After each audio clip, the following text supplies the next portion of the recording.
इस वीडियो को लाइक करें, हमारे चैनल को सब्सक्राइब करें, बेल आइकन जरूर प्रेस करें हमारी न्यू वीडियो सबसे पहले देखने के लिए। अस्सलामु अलैकुम वरहमतुल्लाहि वबरकातुहू।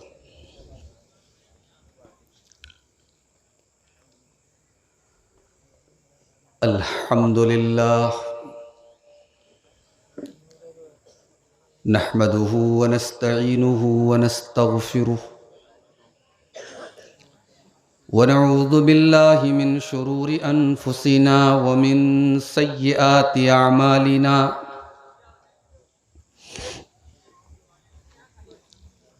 मन यहदिहिल्लाहु फला मुदिल्ल लहु व मन युद्लिल फला हादिय लहु व अशहदु अल्ला इलाहा इल्लल्लाहु वहदहु ला शरीक लहु व अशहदु अन्न मुहम्मदन अब्दुहु व रसूलुहु। या अय्युहल्लज़ीना आमनुत्तक़ुल्लाहा हक़्क़ तुक़ातिही व ला तमूतुन्न इल्ला व अंतुम मुस्लिमून। या अय्युहन्नासुत्तक़ू रब्बकुमुल्लज़ी ख़लक़कुम मिन नफ़्सिन वाहिदह व ख़लक़ मिन्हा ज़ौजहा व बत्थ मिन्हुमा रिजालन कसीरन व निसाअ वत्तक़ुल्लाहल्लज़ी तसाअलून बिही वल अरहाम इन्नल्लाहा काना अलैकुम रक़ीबा। या अय्युहल्लज़ीना आमनुत्तक़ुल्लाहा वक़ूलू क़ौलन सदीदा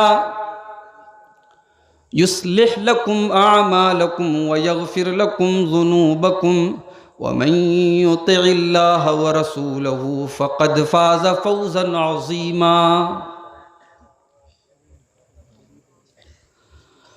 अम्मा बअदु फ़इन्न ख़ैरल हदीथि किताबुल्लाह व ख़ैरल हदी हदी मुहम्मदिन सल्लल्लाहु अलैहि वसल्लम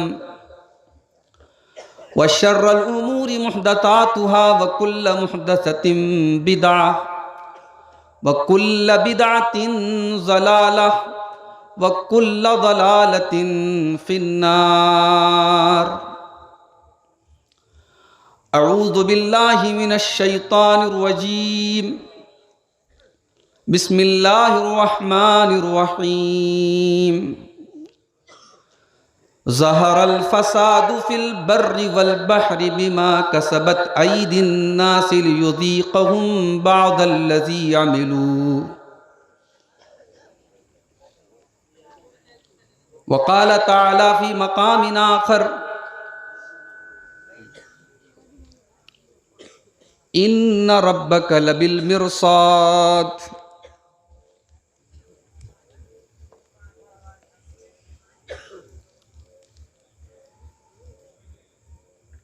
उलमाए किराम, मोहतरम बुज़ुर्गों, नौजवान भाइयों,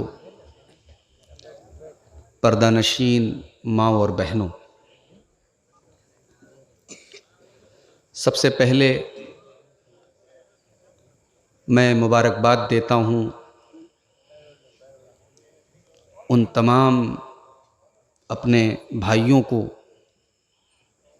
जिनकी मेहनत से, जिनकी कोशिश से आज बेनीपुर में ये अज़ीमुश्शान प्रोग्राम मुनक़िद हुआ है। प्रोग्राम की तारीख़ जब तय की गई तब शायद ये अंदाज़ा नहीं था कि मौसम करवट बदलेगा और रात में इतनी अच्छी खासी ठंडी पड़ना शुरू हो जाएगी। और मैं समझता हूँ कि अगर ये टेंट न लगा होता तो आपका इस वक्त 11 बजे रात तक यहाँ बैठना बहुत मुश्किल था। और जैसे जैसे रात आगे बढ़ रही है मौसम और सर्द हो रहा है और आपका इम्तिहान और ज़्यादा लिया जा रहा है। शुक्र की बात यह है कि मेरी तकरीर है और उसके बाद शेख आदिल रियाजी साहब आए हैं इटावा से, उनकी आखिरी तकरीर है और मैं उम्मीद करता हूँ कि 12:30 तक मैक्सिमम प्रोग्राम ख़त्म हो जाएगा इंशाअल्लाह। अल्लाह ताला इस कोशिश को कबूल करे। बड़ी अच्छी तकरीरें आपने समाअत की अलग अलग मौज़ूआत पर। अल्लाह ताला हमें कहने और सुनने से ज़्यादा अमल की तौफ़ीक़ अता फ़रमाए, आमीन। मेरे भाइयों, कोरोना ख़त्म नहीं हुआ है, आप जानते हैं। 2 साल हो जाएंगे इस बार मार्च में। पूरी दुनिया ने कैसी अजीब व गरीब तकलीफ़ और अज़ियत सही है इन 2 सालों में, हम और आप उसे अच्छी तरीके से महसूस कर सकते हैं। जाहिर है बीमारियां, तकलीफ़ें, मुसीबतें, परेशानियां, हमारा ईमान है, हमारा अक़ीदा है, अल्लाह ही की तरफ से आती हैं और ये हमें आज़माने के लिए आती हैं और कभी कभी हमें सबक सिखाने के लिए आती हैं। दुनिया में बहुत सारी कौमों के ऊपर अल्लाह ताला ने अलग अलग तरीके से अपने अज़ाब नाजिल किए। एक बहुत बड़ी कौम थी बनी इसराइल, बड़ी लाडली कौम थी अल्लाह ताला की, बड़ा नवाजा था अल्लाह ने इस कौम को। मगर उतनी ही ज्यादा ये कौम नाफरमान भी थी अल्लाह ताला की। अल्लाह ताला ने बनी इसराइल के ऊपर कई तरीके का अजाब नाजिल किया। फारसलना अलैहिमुत तूफाना वल जरादा वल कुम्मला वज़्ज़फ़ादिया वद्दमा आयातिम मुफ़स्सलातिन फस्तकबरू। अल्लाह ने फरमाया, हमने बनी इसराइल के ऊपर तूफान भी भेजा, हमने उनके ऊपर टिड्डियों का अजाब भी भेजा। वो जो भी खाना पीना खाते थे उसके अंदर टिड्डी आ जाती थी। हमने उनके ऊपर मेढक का अजाब भी भेजा, उनकी हर चीज में मेढक आ जाता था। हमने उनके ऊपर जुओं का अजाब भी भेजा, उनके खाने पीने में जुएं आ जाती थी। वद्दमा, हमने उनके ऊपर खून की बारिश भी बरसाई, खून भी, उनके घरों में हर चीज में खून नजर आता था। आयातिम मुफस्सलातिन, हमने बहुत सारी निशानियां और बहुत सारे अजाब उनके ऊपर नाजिल किए। फस्तकबरू अन्हा वकानू कौमम मुजरिमीन, लेकिन बनी इसराइल के ऊपर हमारी निशानियों को देख करके भी कोई फर्क नहीं पड़ा। उन्होंने तकब्बुर से काम लिया, घमंड से काम लिया। वो मुजरिम रहे, वो बदकारी करते रहे, वो गलत काम करते रहे, उनके अंदर कोई सुधार नहीं आया। दुनिया में इससे बड़ी आजमाइश मैं समझता हूं नहीं आई थी। मस्जिदें बंद हो गई, आदमी घर से नहीं निकल रहा है, किसी से मिल नहीं रहा है। इतना सब कुछ हुआ और जैसे ही हालात नॉर्मल हुए, शराब के अड्डे आबाद, ज़िनाकारी के अड्डे आबाद, हराम के सारे काम शुरू। हमारे अंदर कोई तब्दीली नहीं आई मेरे भाई। ये अजाब, ये मुसीबत, ये परेशानी क्यों आती है? ये इसलिए आती है ताकि हम अल्लाह की बारगाह में गिड़गिड़ाएं, हम तौबा करें, हम माफी मांगें, हम सुधर जाएं। मगर हमने तो जैसे ना सुधरने की कसम खाई रे। वमा अरसलना फी क़रयतिन मिन नबिय्यिन, ऐ नबी, हमने जब भी किसी बस्ती के अंदर कोई नबी भेजा, इल्ला अखज़ना अहलहा बिलबासाई वज़्ज़र्रा, हमने उस बस्ती के लोगों को कभी फ़क्र फाका में डाल दिया, कभी कारोबार में मंदी आ गई, कभी परेशानियां आ गई, कभी बीमारियां आ गई, कभी तकलीफ़ें आ गई। लअल्लहुम यद्दर्रऊन, हमने ये तकलीफ़ें क्यों भेजी?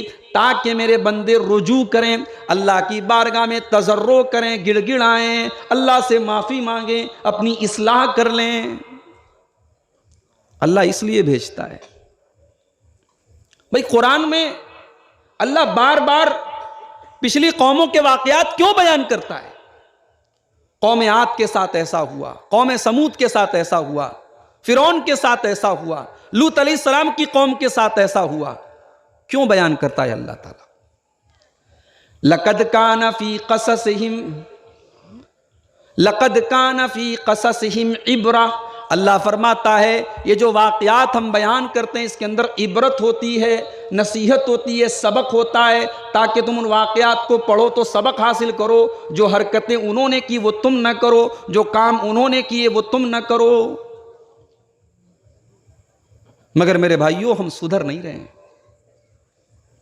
हमारी जुर्अत और बढ़ रही है।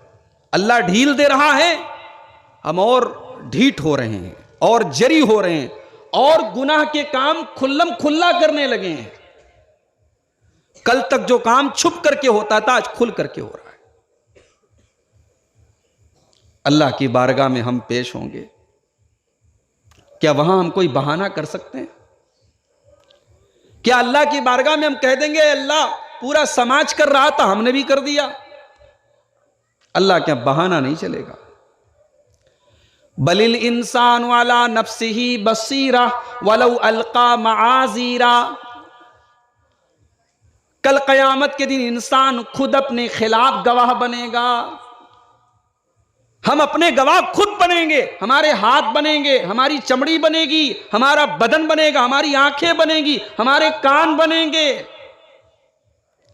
वलौ अलका माजीरा।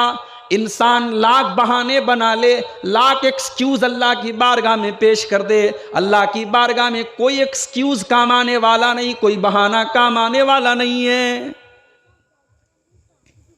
जानते हो, दुनिया में स्कूलों में एक सिस्टम होता है, एक निज़ाम होता है।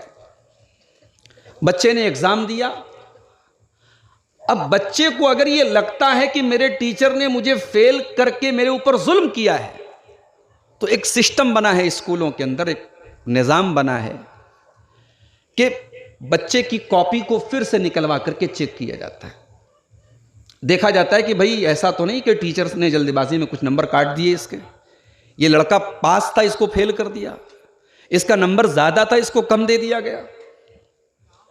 अल्लाह ताला ने कयामत के दिन ये सिस्टम नहीं रखा है। अल्लाह ताला ने ये सिस्टम ही नहीं रखा है कि हमारी कॉपी दोबारा चेक होगी। अल्लाह हमारी कॉपी हमारी गर्दन में डाल देगा। वकुल्ल इंसानिन अल्ज़मनाहु ताइरहु फी उनुक़ी। कयामत के दिन हर इंसान का नाम आमाल हम उसकी गर्दन में डाल देंगे।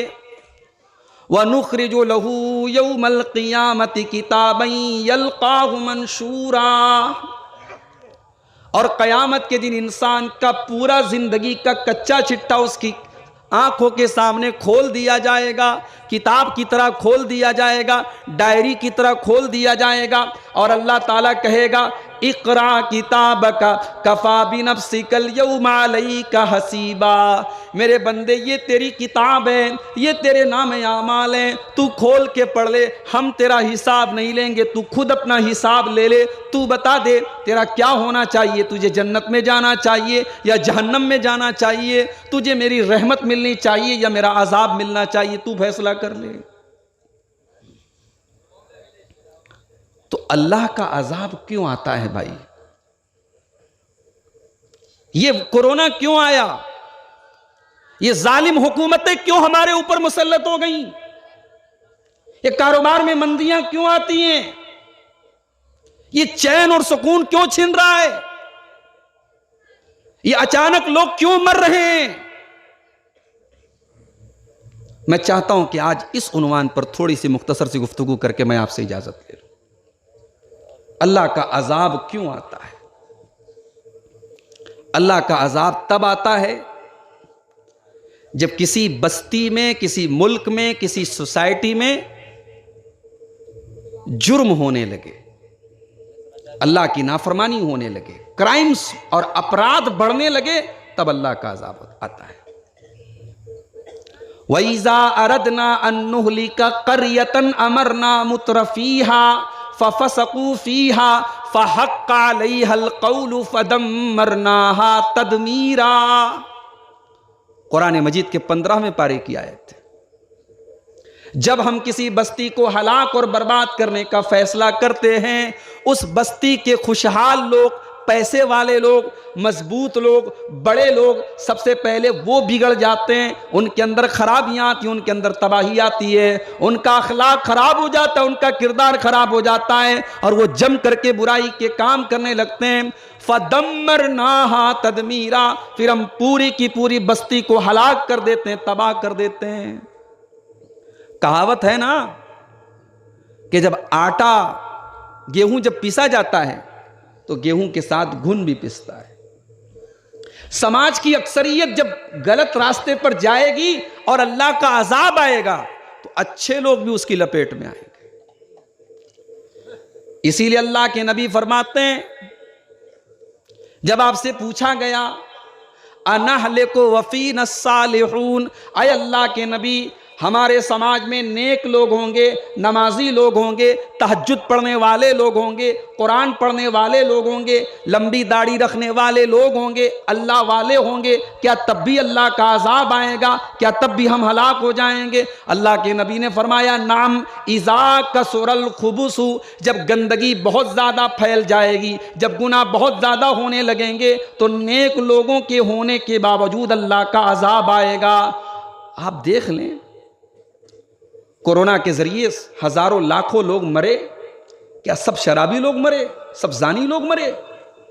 अच्छे अच्छे नेक लोग, आलिम, कितने उलमा चले गए इस कोरोना के दौर में, अल्लाह वाले चले गए कितने। तो जब अल्लाह का अजाब आता है तो गेहूं के साथ घुन भी पिसता है मेरे भाई। अल्लाह का अजाब क्यों आता है? जब बुराई से रोकने वाले खत्म हो जाते। लॉकडाउन के बाद मैं समझता हूं कि बनारस और बनारस के आसपास में यह पहला प्रोग्राम है जो हो रहा है। मैं मुबारकबाद देता हूं बेनीपुर के लोगों को, बड़ी हिम्मत का काम किया है। हिम्मत नहीं पड़ रही अभी तक किसी की ओपन इस तरीके से प्रोग्राम करने की। मस्जिदों में छोटे मोटे दुरूस हो रहे हैं। कुछ लोगों को ये दुरूस, ये प्रोग्राम, ये तकरीरें भी भारी गुजर रही हैं। भाई ये बंद हो जानी चाहिए। क्या फायदा है? लोग बस सुनते हैं, अब तो सुनते भी नहीं है लोग। फायदा क्या है? मैं कहता हूं कोई ना सुने, कम से कम बुराई को बुराई तो कहा जा रहा है, कम से कम गलत को गलत तो कहा जा रहा है। एक दिन आएगा जब गलत को गलत कहने वाला भी कोई नहीं होगा, और वो इस कायनात की तबाही का दिन होगा मेरे भाई। बुराई को बुराई कहने वाले जब तक हैं तब तक जमीन में खैर है, भलाई है, और जिस दिन बुराई को बुराई कहने वाले बंद हो जाएं, बुराई से रोकने वाले खत्म हो जाएं, समझ जाओ कि तबाही के दिन शुरू हो गए। अल्लाह ने कुरान में फरमाया, लुइनल्लज़ीन कफ़रू मिन बनी इस्राईल अला लिसानी दाऊद व ईसा इब्न मरियम ज़ालिका बिमा असौ व कानू यातदून। बनी इस्राइल के काफिरों के ऊपर हजरत दाऊद ने भी लानत की, हजरत ईसा ने भी लानत की। क्यों लानत की? कानू ला यतनाहौना अन मुनकरिन फ़अलू। वो उन बनी इस्राइल के काफिरों के अंदर सबसे बड़ी जो कोताही थी, वो गुनाह का काम भी करते थे, और जब कोई गुनाह का काम करता था वो किसी को रोकते नहीं थे, टोकते नहीं थे, मना नहीं करते थे। ये जो मिजाज बना है ना, अरे करता है तो करने दो, हमसे क्या मतलब है। ये बनी इस्राइल के काफिरों का मिजाज है। ये उन लोगों का मिजाज है जिन्हें अल्लाह ने बंदर और सूअर बनाया था। ये उनका मिजाज है। हो रहा है होने तो, हमें क्या फर्क पड़ता है। बुराई को जहां तक हो सके रोकने की कोशिश करो। इसीलिए अल्लाह के नबी ने एक बड़ी प्यारी मिसाल दी बुखारी और मुस्लिम के एक हदीस में। हमने ये हदीस कई बार सुनी भी होगी, मगर मैं आज चाहता हूं कि इस हदीस पर एक नए सिरे से गौर करो। अल्लाह के नबी फरमाते हैं, बुराई से रोकने वाला और बुराई से न रोकने वाला दोनों की मिसाल ऐसी है जैसे पानी के अंदर एक कश्ती जा रही है। कश्ती में 2 फ्लोर है, एक ग्राउंड फ्लोर, एक फर्स्ट फ्लोर है। अब ग्राउंड फ्लोर के नीचे के लोगों को जब पानी की जरूरत पड़ती है वो ऊपर जाते हैं, बार बार उन्हें ऊपर जाना पड़ता है। अब ग्राउंड फ्लोर जो कश्ती का नीचे का हिस्सा है उन लोगों को पानी की ज़रूरत पड़ी, उन्होंने कहा छोड़ो यार ऊपर कौन जाता है। उन्होंने नीचे कश्ती के अंदर खोदना शुरू कर दिया ताकि नीचे से पानी आ जाए और उन्हें ऊपर न जाना पड़े। भाई एक बात बताओ, कश्ती में कौन बेवकूफ होगा जो कश्ती में यह सोच करके छेद करेगा कि मैं कश्ती में से पानी निकलेगा और मैं पीऊंगा। कोई पागल से पागल आदमी भी ऐसा काम नहीं करेगा। खास तौर से ये भाई माइक वाले थोड़ा किनारे जाके बात करो, डिस्टर्ब मत करो। कश्ती समंदर में चलती है, समंदर का पानी कौन पीता है भाई? समंदर का पानी खारा होता है। अल्लाह के नबी मिसाल देंगे तो मिसाल बेकार तो नहीं होगी। अल्लाह के रसूल की मिसाल है, दुनिया के सबसे जीनियस इंसान की मिसाल है।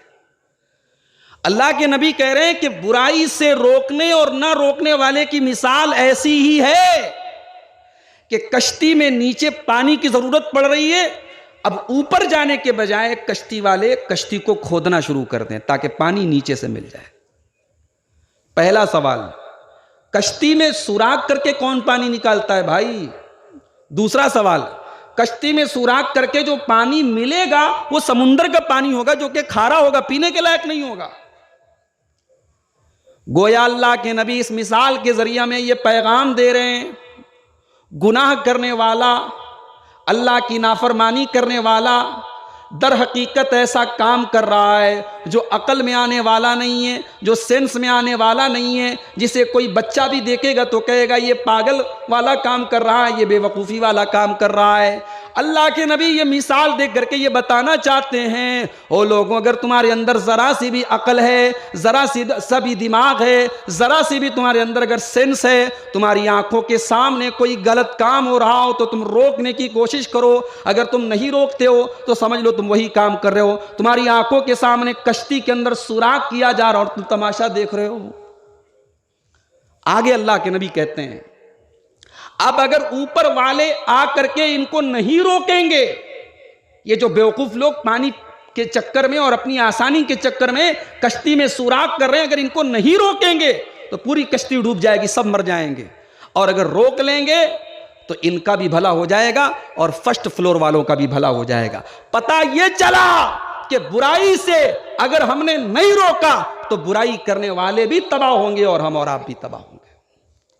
इसीलिए अल्लाह के नबी फरमाते हैं, लतामुरुन्न बिल मारूफ, तुम नेकी का हुक्म देते रहो, व लतनहवुन्ना अनिल मुनकर, तुम बुराई से रोकते रहो।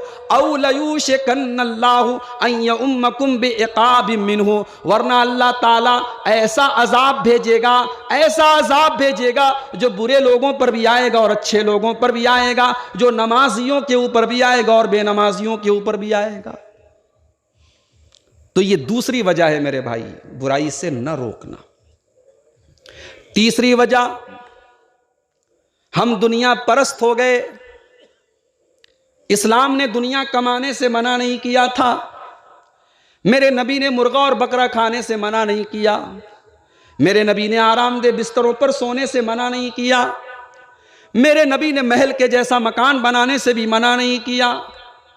मगर महल के जैसा मकान बना करके अगर हमने ये समझ लिया ये महल जैसा मकान ये हमेशा हमारे काम आने वाला है, तो ये हमारी भूल है। हमने अच्छा खाना खा करके ये समझ लिया कि अब जन्नत में भी अच्छा खाना हमें मिल जाएगा, ये हमारी भूल है। हम दुनिया परस्त हो गए, हम दुनियादार हो गए, हम दुनिया के पीछे इतने अंधे हो गए, हम आखिरत को भूल गए। हमने अपने नबी की जिंदगी को भुला दिया। हमारे नबी जब दुनिया से गए तो इस हाल में गए, आपकी ज़रा एक यहूदी के घर में गिरवी रखी है, 30 साल जौ के बदले मोहम्मद रसूलुल्लाह की ज़रा यहूदी के घर में गिरवी रखी है। आपके घर में कोई बैंक बैलेंस नहीं, कोई कैश नहीं, कोई रकम नहीं, बच्चों के लिए कोई प्रॉपर्टी आपने नहीं छोड़ी। जाहिर है बैंक बैलेंस बनाना हराम तो नहीं था। अल्लाह के नबी अपनी 9 बीवियों का मकान कैसा बनाते हैं।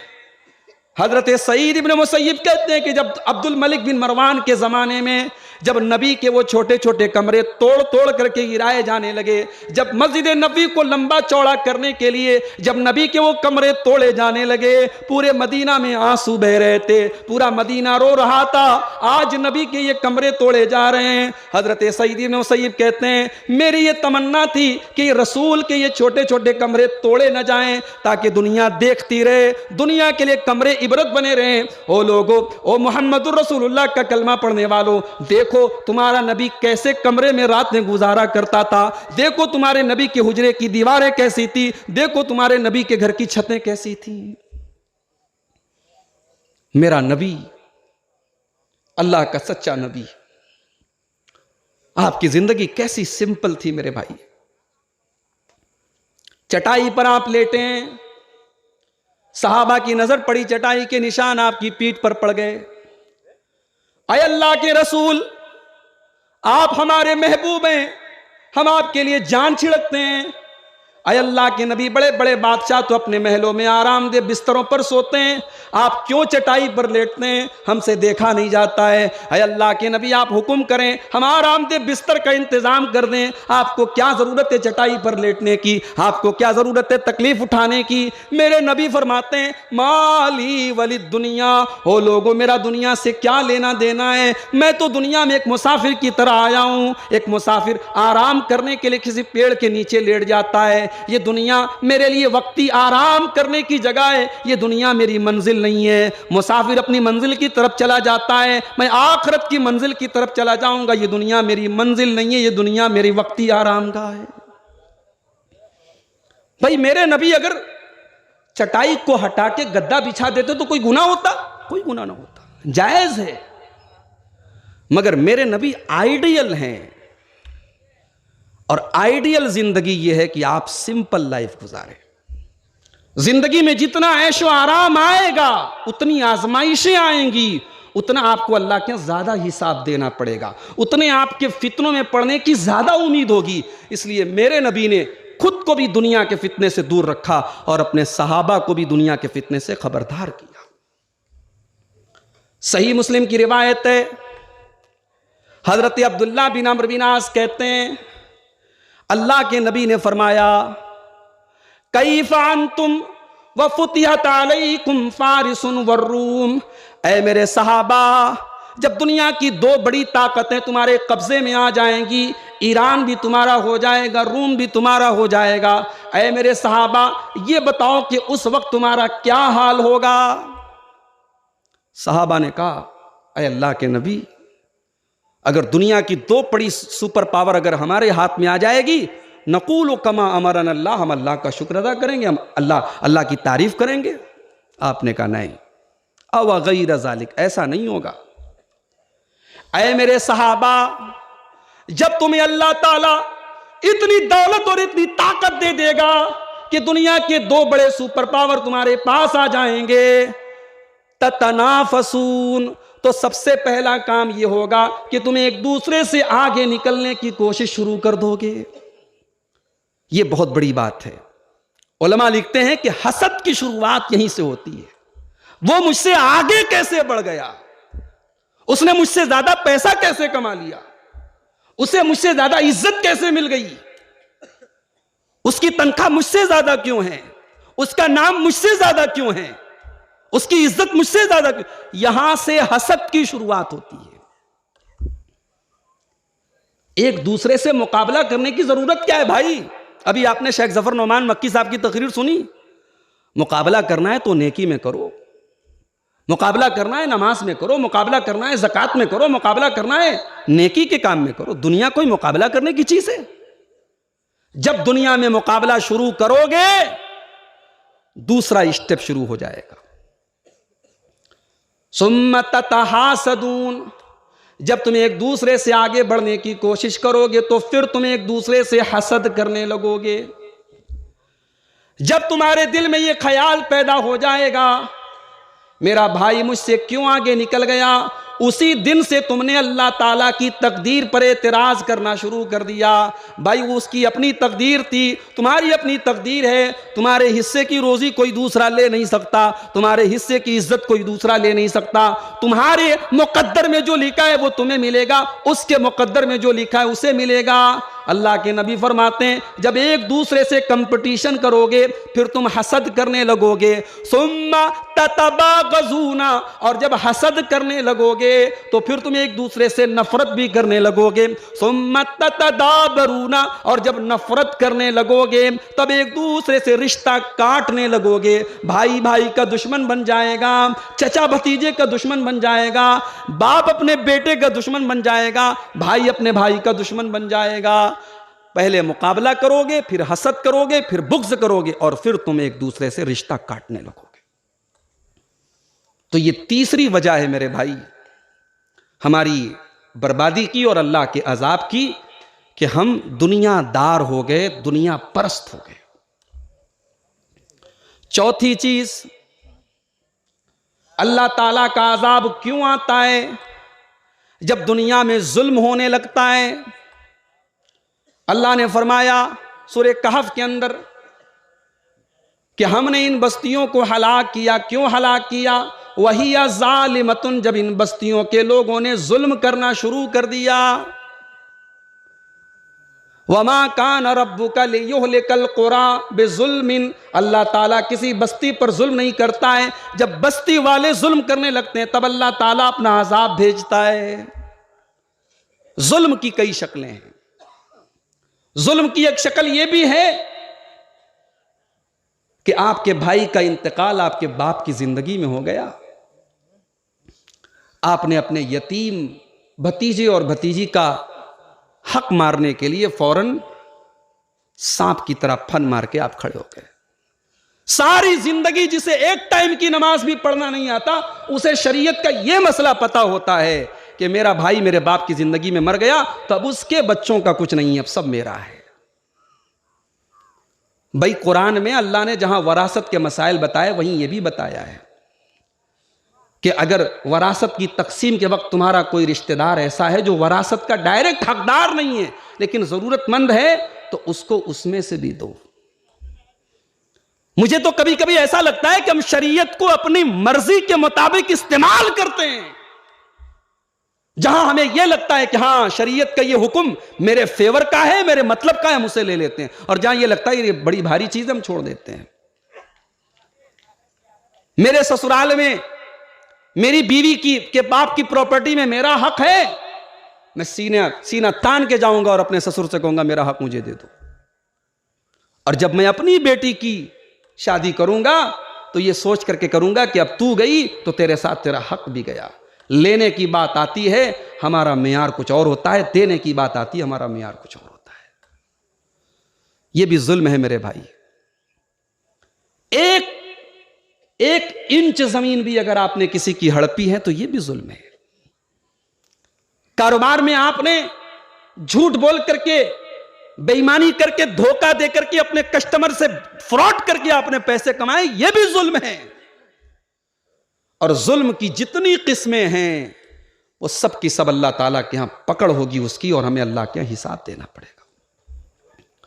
और सिर्फ जुल्म के जरिए अजाब नहीं आता, जुल्म का सपोर्ट करना, जुल्म की तायीद करना, जुल्म का साथ देना, इससे भी अल्लाह का अजाब आता है। अल्लाह ने फरमाया सूरह हूद के अंदर, वला तरकनू इलल्लज़ीना ज़लमू फतमस्सकुमुन्नार, जालिमों का साथ मत दो वरना अल्लाह का अजाब तुम्हें भी आकर घेर लेगा, जहन्नम में तुम्हें भी जाना पड़ेगा। तो जुल्म अल्लाह क्या माफ नहीं होगा, जुल्म भी अजाब की एक वजह है। रबीउल अव्वल का महीना चल रहा है, हमारे बहुत सारे भाई हमारे भाई हैं, और अभी बनारस से 100 किलोमीटर दूर एक जगह है, मछली शहर जौनपुर में एक इलाका है। रबीउल अव्वल का प्रोग्राम था, हमारे बरेलवी भाइयों ने हमें दावत भी दी थी, बुलाया था। वहां भी मैं गया, अल्लाह के रसूल की सीरत बयान करके आया हूं। बड़े फख्र से वहां के लोग बता रहे थे, शेख साहब, मौलवी साहब, आपको कल आना चाहिए था, देखते कितना बड़ा जुलूस हमने निकाला था। मैं तो मुस्कुरा के रह गया, क्या करूं भाई। इनके इलाके में कुछ बोलूंगा तो मार पीट के भगा देंगे। लेकिन आप सोचें, इतना बड़ा करोड़ों अरबों का खर्च हो रहा है रसूल की मोहब्बत के नाम पे, और क्या मजाल है आप मोहब्बत रसूल का जो जज्बा है, एक टाइम की नमाज पढ़े ना पढ़े, 12 रबीउल अव्वल का मौका आने के पहले छत के ऊपर अस्सलातु वस्सलामु अलैका या रसूल अल्लाह का झंडा जरूर लग जाएगा। जैसे 15 अगस्त आता है तो हमारे कुछ भाइयों की देशभक्ति जाग जाती है, देश के लिए कुछ करो चाहे मत करो, 15 अगस्त वाले दिन बाइक पर तिरंगा जरूर लगा लो भाई, ये साबित हो जाए कि हम देशभक्त हैं। रसूल से मोहब्बत भाई कौन नहीं करता, रसूल की मोहब्बत ईमान है। मगर इस मोहब्बत में हम इतना आगे निकल गए कि हमने रसूल की पैदाइश के दिन वो काम किया कि अगर अल्लाह के रसूल आज हमारे सामने बाहयात होते तो सजा देते हमें कि तुम मेरे नाम पर ये कर रहे हो। कहीं केक काटी जा रही है, कहीं डीजे बज रहा है, कहीं नाच गाना हो रहा है, कहीं बेपर्दगी हो रही है, कहीं बेहयाई हो रही है। ये वो चीज है जिसे शरीयत में गुलू कहा गया, किसी की मोहब्बत में हद से आगे निकल जाना। ईसाइयों ने हजरत ईसा अलैहिस्सलाम की मोहब्बत में गुलू किया, उनको अल्लाह का बेटा कहने लगे, नफरत में नहीं मोहब्बत में कहा। अल्लाह ने ईसाइयों को खिताब करके कुरान में कहा, या अहलल किताब ला तगलू फी दीनिकुम, ऐ अहले किताब, ऐ यहूदियों, ऐ ईसाइयों, तुम अल्लाह के दीन में गुलू मत करो। गुलू का मतलब जानते हो? चलो गुलू का मतलब बता देता हूं। आज की पूरी तकरीर में यह सबसे अहम बात है, इसको लेके चले जाओ। गुलू किसको कहते हैं? गुलू कहते हैं किसी चीज को उसकी हद से बढ़ा देना। भाई 5 नंबर का जूता अगर आपको आता है और आप 9 नंबर का जूता पहन के चलेंगे, जूता बड़ा शानदार है, डिजाइन बहुत अच्छी है, चल नहीं पाएंगे आप। और चल भी लें किसी तरीके से तो जमाना आपको कहेगा भाई बड़े बेवकूफ आदमी हो, भाई तुम्हें 5 नंबर का जूता आता, तुम 9 नंबर का क्यों पहन के चले हो। यही गुलू है। अल्लाह के नबी हज कर रहे हैं, 10 तारीख को शैतान को कंकरी मारी जाने वाली है। अब्दुल्ला इब्ने अब्बास से कहते हैं, अब्दुल्ला इब्ने अब्बास जाओ मेरे लिए कंकरी लेके आओ। इब्ने माजा की रिवायत है, नसई की रिवायत है, अब्दुल्ला इब्ने अब्बास कहते हैं मैं चने के बराबर छोटी छोटी कंकरी लेकर के आया और अल्लाह के नबी के हाथ में रख दिया। नबी ने कंकरियों को देखा, आपने फरमाया बि अमसालिहा उला, अय अब्दुल्ला तुमने बड़ा सही काम किया है, ये बिल्कुल सही तुम कंकरी लेके आए हो, इतनी ही बड़ी कंकरी से शैतान को मारना है। अच्छा एक बात बताओ, मिना में जो कंकरी मारते हैं, जाहिर है वो एक अलामत है, एक निशानी है। कोई ऐसा थोड़ी हमारे सामने शैतान खड़ा और उसे मार रहे हैं। वो शैतान को जलील करने का अल्लाह ताला ने एक तरीका बनाया है। कोई ऐसा थोड़ी कि शैतान खड़ा और हम उसको मार रहे हैं। तो अगर हम उसको चने के बराबर कंकरी से मारे हैं और उसे हम जो है आधा ईंटा खींच के मार दें, बड़ा वाला ईंटा खींच के मार दे, पत्थर खींच के मार दे, जूता खींच के मार दे, भाई मकसद तो सेम है ना, शैतान को जलील करना है, तो मकसद तो पूरा हो रहा है। मगर नहीं, गुलू यही है। अल्लाह के नबी के जुमले पर गौर करो। आपने फरमाया अय अब्दुल्ला तुम जितनी बड़ी कंकरी लेकर के आओ, ये बिल्कुल सही तुम लाए हो। इय्याकुम वल गुलू फिद्दीन, इससे बड़ी कंकरी मत लाना, ये दीन के अंदर गुलू हो जाएगा और दीन के अंदर गुलू करने से बचो। फ़इन्नमा अहलका मन कान क़ब्लकुम बिल गुलू फिद्दीन, तुमसे पहले के लोग इसीलिए हलाक हो गए कि वो दीन के अंदर गुलू करते थे। पता ये चला कि अगर मेरे नबी ने एक चने के बराबर कंकरी मारने का हुक्म दिया है तो इतनी बड़ी कंकरी मारना भी गुलू है। अगर मेरे नबी ने जितनी बड़ी कंकरी मारने का हुक्म दिया उतनी ही बड़ी कंकरी हमें मारना है। मेरे भाइयों, जिस नबी ने एक कंकरी मारने को भी अगर उसकी प्रॉपर हद से ज्यादा, अगर उसकी साइज से बड़ी कंकरी अगर हम मारे, अगर उसको नबी ने गुलू करार दिया है, आज हमारे कितने भाई हैं जो अल्लाह के नबी को अल्लाह के दर्जे तक लेके चले गए और यहां तक कह दिया कि अल्लाह और मोहम्मद में कोई फ़र्क नहीं है, हमें जो लेना है हम मोहम्मद से ले लेंगे। और जिन्होंने अपने इमाम का और अपने पीर का और अपने बुज़ुर्गों का इतना दर्जा ऊंचा कर दिया कि अपने पीर और फ़कीर और अपने बाबाओं और अपने बुज़ुर्गों को यह मकाम दे दिया कि वो जिसको चाहेंगे कब्र के अजाब से बचा लेंगे, उनका दामन पकड़ के जो चाहेगा जहन्नम से बच जाएगा। तो मेरे भाइयों, क्या ये गुलू नहीं है? अल्लाह का अजाब गुलू से भी आता है। अब एक आखिरी बात बयान करके बात खत्म करता हूं। मौलाना आदिल साहब भी स्टेज पर आ चुके हैं। आखिरी हदीस पढ़ के बात खत्म करता हूं। अल्लाह के नबी फरमाते हैं, इब्ने माजा की रिवायत है, किताबुल फितन की रिवायत है। अल्लाह के प्यारे नबी फरमाते हैं, खमसुन इज़ब्तुली तुम बिहिन्ना, 5 गुनाह ऐसे हैं कि जब तुम उन गुनाहों में मुब्तला हो जाओगे तो बहुत बड़ी मुसीबत आ जाएगी। 5 गुनाहों से जरूर बचना। नंबर 1, लम तज़हरिल फाहिशतु फी कौमिन क़त्तु, जब किसी कौम के अंदर बेहयाई का काम होने लगे, हत्ता युलेनु बिहा, यहां तक के खुल्लम खुल्ला होने लगे। ये बड़ी गौर करने वाली बात। हमारी माएँ बैठी हैं, 60 साल वाली, 70 साल वाली बुढ़ियां भी बैठी होंगी। आप गौर करें, आज 2021 में हमारी जवान बहनें जो कपड़े पहन रही हैं, जो नकाब पहन रही हैं, लोहता के लोग भी यहां बैठे हैं, जनसा के भी लोग आए हैं, कुछ भदोई से, बनारस से भी लोग आए हैं। मैं आपसे, अपने बुजुर्गों से भी पूछता हूं, अपनी माओं से भी पूछता हूं, आज 2021 में हमारी बहनें जिस तरीके का कपड़ा पहन रही हैं, क्या आज से 15 साल पहले, 10 साल पहले, क्या ऐसे कपड़े हमारे घरों में पहने जाते थे? नहीं पहने जाते थे, ऐब माना जाता था। मुसलमान औरतों का कपड़ा ऐसा हो कि उनका जिस्म नजर आए, ऐब माना जाता था। उनकी पीठ नजर आए, ऐब माना जाता था। उनका कपड़ा टाइट हो, ऐब माना जाता था। 7-8 साल की लड़की भी घर से ऐसा कपड़ा पहन के नहीं निकलती थी जो आज 20-20 साल की लड़कियां पहन के निकल रही हैं, और माशाल्लाह पर्दे के नाम पे खूबसूरत सा स्कार्फ बांध के निकल रही हैं। तो बेहयाई पहले जाहिर होती है और फिर खुल्लम खुल्ला होने लगती है। अल्लाह के नबी ने दोनों स्टेप बता दिए। जब किसी कौम में बेहयाई होने लगे, और इतनी होने लगे हत्ता योलेनु बिहा, यहां तक के लोग अलल ऐलान करने लगे। अब तो यहां तक हालात पहुंच चुके हैं, मुसलमान लड़कियां बड़ी तादाद में बनारस में, मऊ में, दिल्ली में, मुंबई में और हिंदुस्तान के बहुत सारे शहरों में मुसलमान लड़कियां गैर मुस्लिम लड़कों के साथ बदकारी कर रही हैं, अपनी इज्जत का सौदा कर रही हैं, उनके साथ भाग रही हैं, शादी कर रही हैं, धर्म परिवर्तन कर रही हैं, उनके मजहब में दाखिल हो रही हैं, और क्लियर में कह दूं मुर्तद हो रही हैं, ईमान से निकल रही हैं, इस्लाम से खारिज हो रही हैं। एक बेहयाई आई और फैलती चली गई। तो जब बेहयाई होने लगे और खुल्लम खुल्ला होने लगे, अल्लाह के नबी फरमाते हैं उस कौम के अंदर ऐसी ऐसी बीमारियां आएंगी कि उनके बाप दादा ने नाम भी नहीं सुना होगा।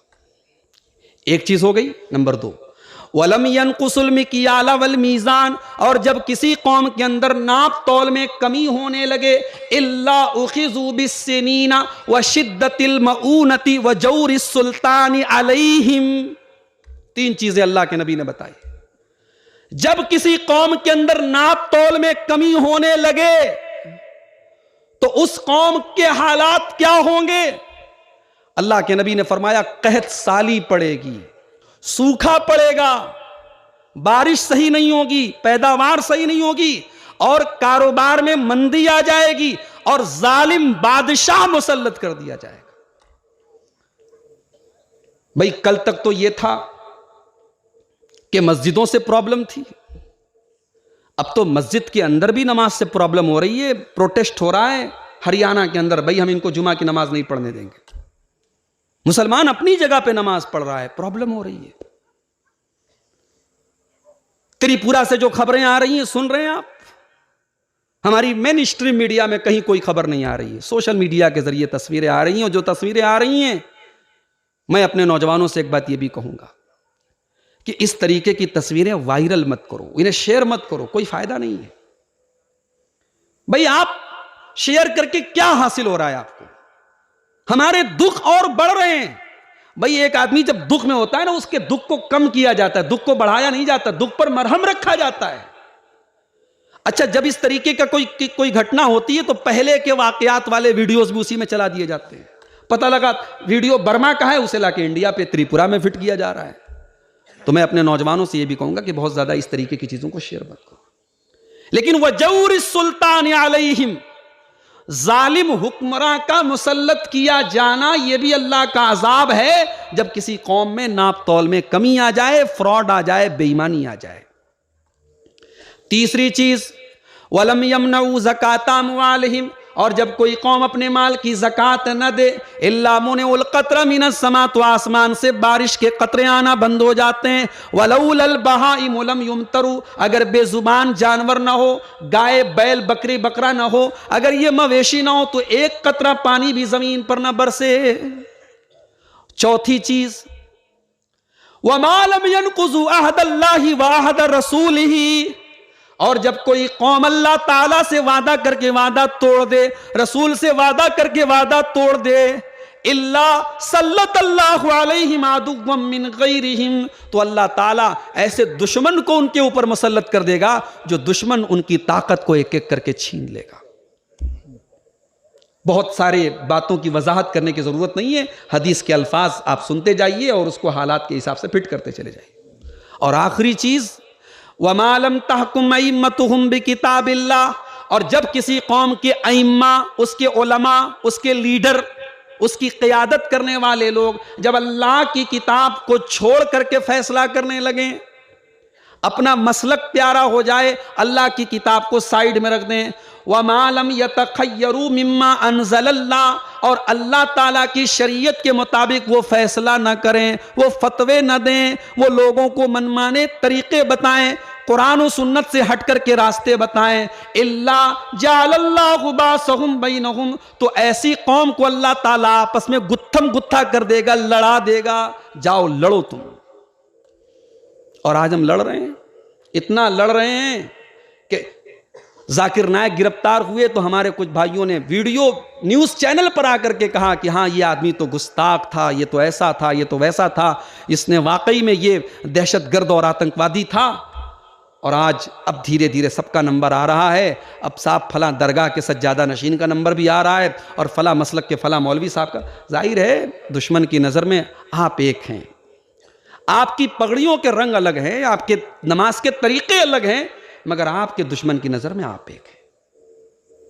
तो मेरे भाइयों, जब किसी कौम के अइम्मा के अंदर यह बिगाड़ आ जाए कि कुरान और सुन्नत से हट करके वो फैसला करने लगे, तो उस कौम के अंदर अल्लाह के रसूल फरमाते हैं जअलल्लाहु बासहुम बैनहुम, वो आपस में लड़ने लगेंगे। तो ये 5 चीज़ें हैं जिनकी वजह से भी अल्लाह का अजाब आता है। अल्लाह का अजाब क्यों आता है, इस पर मैंने एक मुख्तसर सी गुफ्तगू आपके सामने की है। अल्लाह से दुआ कीजिए रब्बुल आलमीन हमें इन तमाम गुनाहों से बचने की तौफीक दे। अल्लाह हमारे नौजवानों की इस्लाह फरमा दे, अल्लाह हमारी माँ बहनों की इस्लाह फरमा दे, अल्लाह हमारे हालात को दुरुस्त कर दे, अल्लाह हमें हर गुनाह से सच्ची तौबा की तौफीक अता फरमाए।